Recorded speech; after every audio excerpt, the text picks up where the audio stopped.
रात का समय था और समुद्र की लहरें अजीब बेचैनी के साथ किनारे से टकरा रही थी।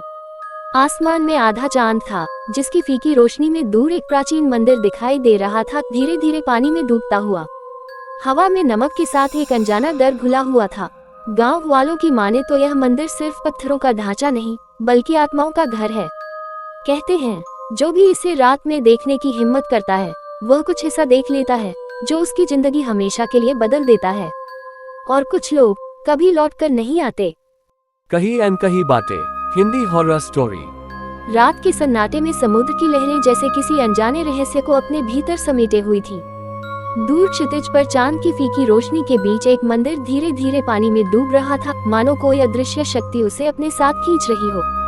हवा में नमक और डर का अजीब मिश्रण था। गांव वालों का कहना था कि यह सिर्फ एक मंदिर नहीं, बल्कि आत्माओं का द्वार है, जो दिन में दिखता है लेकिन रात में अपने असली रूप में जागता है। और जो भी उस समय वहां गया, वो कभी वापस नहीं आया। गुजरात के एक छोटे से तटीय गांव में स्थित था एक रहस्यमयी मंदिर, स्तंभेश्वर महादेव। यह मंदिर अपनी अनोखी विशेषता के लिए प्रसिद्ध था। ये दिन में दिखाई देता और शाम होते होते समुद्र की लहरों में पूरी तरह समा जाता। लेकिन गांव वालों के लिए ये सिर्फ एक चमत्कार नहीं, बल्कि डर का कारण था। गांव के बुजुर्ग कहते थे, यह मंदिर भगवान शिव का नहीं, बल्कि उन आत्माओं का निवास है जो समुद्र में डूबकर मरी थी। लोग दिन में पूजा करने आते, लेकिन सूर्यास्त से पहले ही वहां से भाग जाते। दिल्ली का एक फेमस यूट्यूबर आरव, जो भूतिया और रहस्यमयी जगहों पर वीडियो बनाता था, इस मंदिर के बारे में सुनकर उत्साहित हो गया। उसने अपने कैमरामैन रोहन और एक लोकल गाइड विक्रम के साथ वहां जाने का प्लान बनाया। विक्रम ने पहले ही चेतावनी दी, साहब, दिन में जाए, रात में नहीं, यहाँ कुछ ठीक नहीं है। लेकिन आरव हंसा, डर ही तो कंटेंट है। सुबह के समय जब वे मंदिर पहुंचे, तो दृश्य बेहद शांत और सुंदर था। मंदिर समुद्र के बीच खड़ा था, जैसे समय को चुनौती दे रहा हो। आरव ने कैमरा ऑन किया। दोस्तों, आज हम पहुंचे हैं एक ऐसे मंदिर में जो दिन में दिखता है और रात में गायब हो जाता है। सब कुछ सामान्य लग रहा था, लेकिन हवा में एक अजीब बेचैनी थी। आरव ने फैसला किया कि वह रात में भी वहीं रुकेगा और मंदिर के डूबने का पूरा वीडियो बनाएगा। विक्रम डर गया, मैं नहीं रुकूंगा साहब, रात में यहाँ कुछ होता है। लेकिन आरव और रोहन रुक गए। जैसे ही सूरज डूबा, समुद्र की लहरें तेज होने लगी। मंदिर धीरे धीरे पानी में डूबने लगा। कैमरे में सब रिकॉर्ड हो रहा था। लेकिन तभी रोहन बोला, भाई, ये कैमरा खुद से ऑन ऑफ हो रहा है। आरव ने हंसकर कहा, टेक्निकल इशू होगा। लेकिन सच कुछ और था। जैसे ही मंदिर आधा डूब चुका था, उन्हें अंदर से घंटी की आवाज सुनाई दी। आरव चौंका, अरे, अंदर कोई है क्या? वे दोनों मंदिर के अंदर गए। अंदर कोई नहीं था, लेकिन शिवलिंग के पास पानी अपने आप हिल रहा था, जैसे कोई अदृश्य हाथ उसे छू रहा हो। अचानक दीवार पर परछाइयां दिखने लगी, ऐसी परछाइयां जिनका कोई शरीर नहीं था। रोहन डर गया, भाई, ये क्या है? तभी एक आवाज आई, तुम्हें यहाँ नहीं आना चाहिए था। आरव ने कैमरा उस दिशा में घुमाया, लेकिन वहाँ कोई नहीं था। फिर अचानक कैमरे में एक चेहरा दिखा, पानी से भरा, आंखें खाली और मुंह खुला हुआ। रोहन चीख पड़ा, ये क्या था? अब पानी तेजी से बढ़ने लगा। मंदिर पूरी तरह डूबने वाला था। लेकिन तभी आरव के पैर जैसे जमीन से चिपक गए।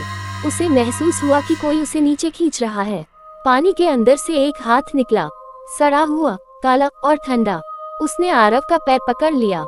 आरव चिल्लाया, रोहन, बचाओ। रोहन ने उसे खींचने की कोशिश की, लेकिन वो हाथ और मजबूत होता जा रहा था। अचानक आरव को देखा, पानी के अंदर दर्जनों चेहरे थे। सब डूबे हुए लोग जो मदद मांग रहे थे। वे सब उसे अपनी तरफ खींच रहे थे। रोहन ने जैसे तैसे आरव को छुड़ाया और दोनों भागकर बाहर आए। लेकिन अब बहुत देर हो चुकी थी। समुद्र पूरी तरह उफान पर था। मंदिर पूरी तरह डूब चुका था। दोनों किसी तरह किनारे पहुंचे। अगले दिन जब उन्होंने कैमरा चेक किया, तो उसमें सिर्फ एक ही चीज रिकॉर्ड थी, जो भी यहाँ आता है वो कभी सच में वापस नहीं जाता। और फिर, लेकिन वो मुस्कुरा नहीं रहा था, वो रो रहा था और उसकी आंखें पूरी तरह काली थीं। कुछ दिनों बाद रोहन ने YouTube पर वीडियो अपलोड किया। वीडियो वायरल हो गया, लेकिन वीडियो देखने वाले लोग कहते हैं कि रोहन ने जब वह वीडियो YouTube पर अपलोड किया, तो कुछ ही घंटों में लाखों व्यूज आ गए। लोगों ने इसे सबसे डरावना रियल वीडियो कहना शुरू कर दिया। लेकिन असली डर तो अब शुरू हुआ था। वीडियो के कमेंट्स में अजीब बातें आने लगी। रोहन पहले तो इसे मजाक समझता रहा, लेकिन फिर एक रात जब रोहन अपने कमरे में अकेला था, उसने वही वीडियो दोबारा देखने का सोचा।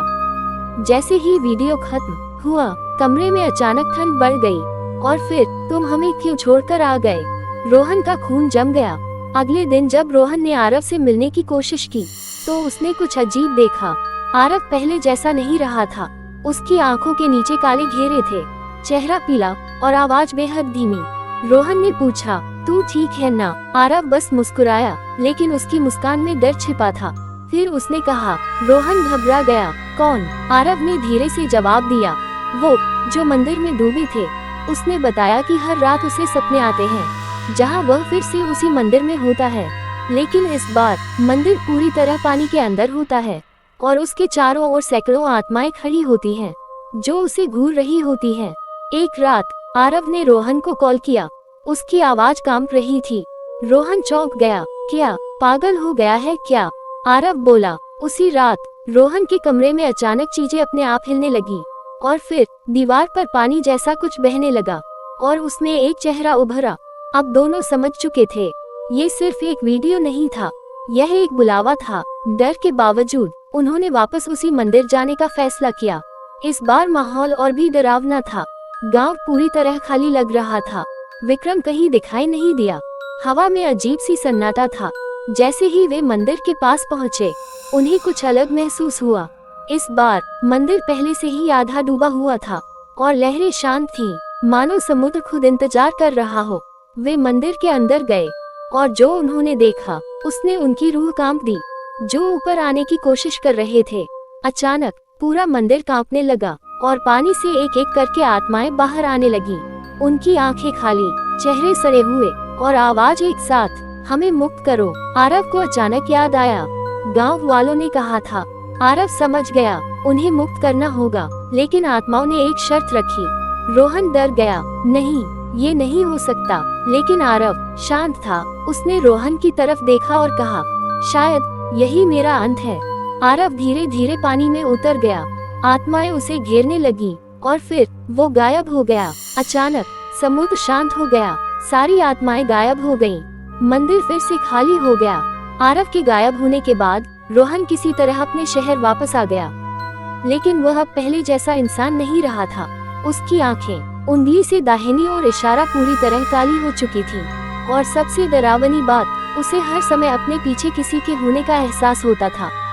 एक रात जब रोहन अपने कमरे में अकेला था, वह आईने के सामने खड़ा हुआ, लेकिन जो उसने देखा उंगली